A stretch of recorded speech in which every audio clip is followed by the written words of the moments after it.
Baik, topik firman Tuhan pada hari ini yaitu Tuhan mengutus anak-anaknya. Tuhan mengutus anak-anaknya tertulis dalam Kisah Rasul pasal 13 ayat 1 sampai 12. Pada waktu itu dalam jemaat di Antioquia ada beberapa nabi dan pengajar, yaitu Barnabas dan Simeon yang disebut Niger, dan Lukius orang Kirene, dan Menahem yang diasuh bersama dengan raja wilayah Herodes dan Saulus. Pada suatu hari ketika mereka beribadah kepada Tuhan dan berpuasa, berkatalah Roh Kudus, "Khususkanlah Barnabas dan Saulus bagiku untuk tugas yang telah kutentukan bagi mereka." Maka berpuasa dan berdoalah mereka, dan setelah meletakkan tangan ke atas kedua orang itu, mereka membiarkan keduanya pergi. Oleh karena disuruh Roh Kudus, Barnabas dan Saulus berangkat ke Selukia, dan dari situ mereka berlayar ke Siprus. Setiba di Salamis, mereka memberitakan firman Allah dalam rumah-rumah ibadah orang Yahudi, dan Yohanes menyertai mereka sebagai pembantu mereka. Mereka mengelilingi seluruh pulau itu sampai ke Pafos. Di situ mereka bertemu dengan seorang Yahudi bernama Bar Yesus. Ia seorang tukang sihir dan nabi palsu. Ia adalah kawan gubernur pulau itu, Sergius Paulus, yang adalah orang cerdas. Gubernur itu memanggil Barnabas dan Saulus karena ia ingin mendengar firman Allah. Tetapi Elimas, demikian namanya dalam bahasa Yunani, tukang sihir itu, menghalang-halangi mereka dan berusaha membelokkan gubernur itu dari imannya. Tetapi Saulus yang juga disebut Paulus, yang menusnap dia dan berkata, "Hai anak iblis, engkau penuh dengan rupa-rupa tipu muslihat dan kejahatan. Engkau musuh segala kebenaran. Tidakkah engkau akan berhenti membelokkan jalan Tuhan yang lurus itu? Sekarang lihatlah, tangan Tuhan datang menimpa engkau, dan engkau akan menjadi buta beberapa hari lamanya. Engkau tidak dapat melihat matahari." Dan seketika itu juga orang itu merasa diliputi kabut dan gelap, dan sambil meraba-raba ia harus mencari orang untuk menuntun dia. Melihat apa yang telah terjadi itu, percayalah gubernur itu, ia takjub akan ajaran Tuhan. Ini dikatakan, jemaat di Antioquia dipersiapkan Tuhan untuk mengerjakan pekerjaan Tuhan dalam menjangkau jiwa-jiwa yang bukan bangsa Yahudi yang berada di bawah kekaisaran Romawi. Dan Tuhan memakai Paulus untuk ini, saudaraku. Saudara mengetahui riwayat sidang Antioquia ini. Riwayat sidang Antioquia ini bukan dimulai dari rasul-rasul yang menginjil. Tidak. Tetapi dari anak-anak Tuhan yang tersebar karena aniaya. Dari anak-anak Tuhan yang tersebar ini, saudaraku, ada beberapa orang Siprus, orang Kirene, yang bicara kepada orang Yunani, yang bicara kepada orang Antioquia. Dan orang Antioquia, saudaraku, menerima Injil tersebut. Dan saudaraku, berdirilah sidang Tuhan di Antioquia. Dan kabar ini sampai ke Yerusalem. Lalu saudaraku, sidang pusat di Yerusalem mengutus Barnabas, saudaraku, ke Antioquia. Sesampainya Barnabas di Antioquia, ia bersuka cita dan menasehati orang Antioquia supaya tetap mereka dalam Tuhan. Tetapi Barnabas, saudaraku, melihat pekerjaan yang begitu pesat di Antioquia, lalu dia mencari Saulus, dan berdua mereka mengajari anak-anak Tuhan di Antioquia. Hasilnya yaitu setelah setahun mereka mengajar sidang Tuhan di Antioquia, maka di Antioquia lah orang-orang yang percaya itu mulai disebut Kristen, orang Kristen. Tetapi Tuhan tidak berhenti bekerja, saudaraku. Tuhan mau sidang itu bertambah-tambah dewasa, dan Tuhan kemudian melengkapi sidang di Antioquia ini.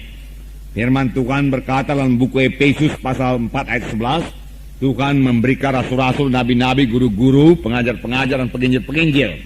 Dan Tuhan telah melengkapi sidang di Antioquia ini.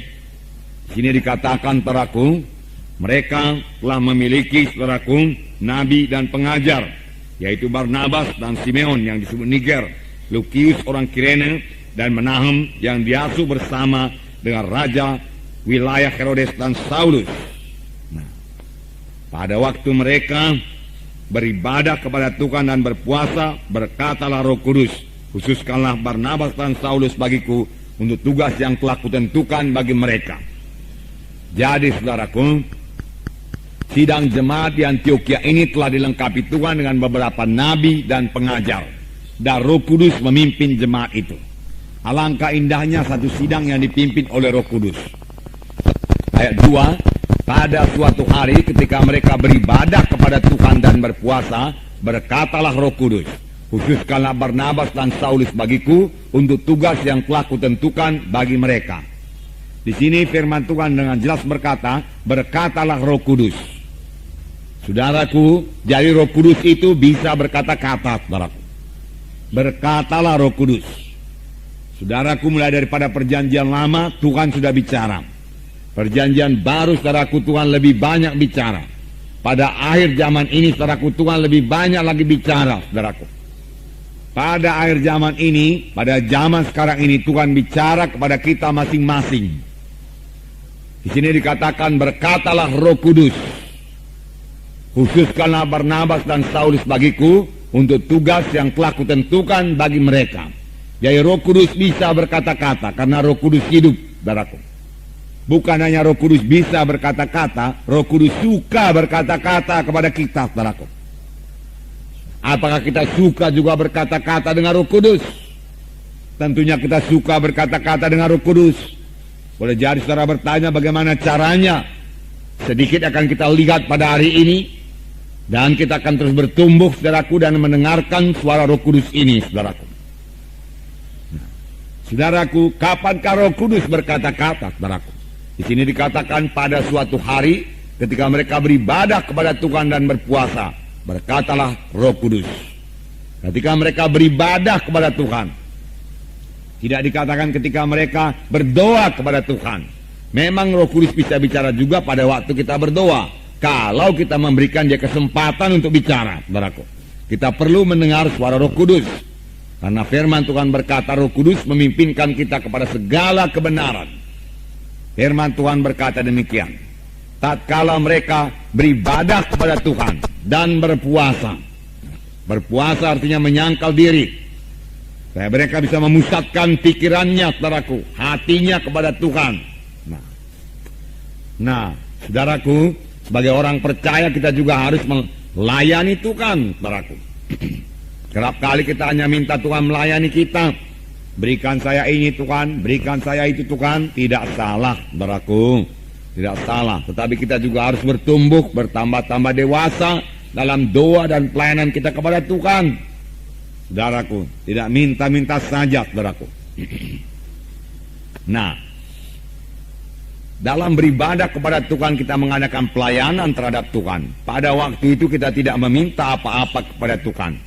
Tetapi kita bersekutu dengan Tuhan, menikmati hadiratnya, bersyukur dan memuji, menyembah Tuhan. Raja Daud berkata, satu hal telah ku minta kepada Tuhan, yaitu supaya aku diam dalam rumah Tuhan, diam dalam bait Tuhan, dan menikmati hadirat Tuhan, menikmati kehadiran Tuhan. Dia mau tinggal di rumah Tuhan selama-lamanya, seperti sidang di Antioquia. Pada waktu mereka beribadah kepada Tuhan, mereka mendengar suara Roh Kudus. Mereka mendengar suara Roh Kudus. Tapi kalau kita teliti, saudaraku, mereka juga penuh dengan Roh Kudus. Sidang Antioquia ini penuh dengan Roh Kudus. Bahkan Paulus, saudaraku, pada waktu dia melayani, saudaraku, dalam ayat 9 dikatakan, tetapi Saulus, yang juga disebut Paulus, yang penuh dengan Roh Kudus, menatap dia dan berkata. Nah, saudaraku, sidang Antioquia penuh dengan Roh Kudus. Dengan penuh dengan Roh Kudus, saudaraku, iman kita akan diteguhkan, saudara. Kita akan bertambah-tambah percaya akan mujizat Tuhan.